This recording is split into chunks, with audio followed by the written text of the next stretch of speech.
मुझे पता था पक्का फोड़ के इंटी लगा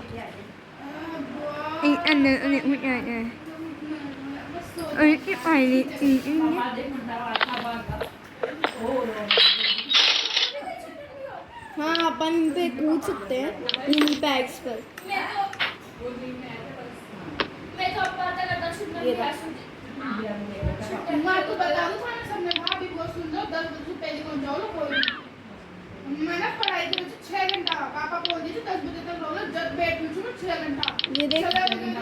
मैंने रास्ता बना दिया लिली पैड्स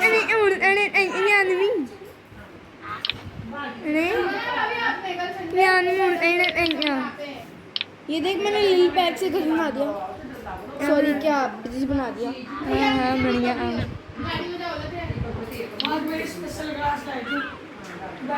चल तो ये खेल थोड़ी देर तक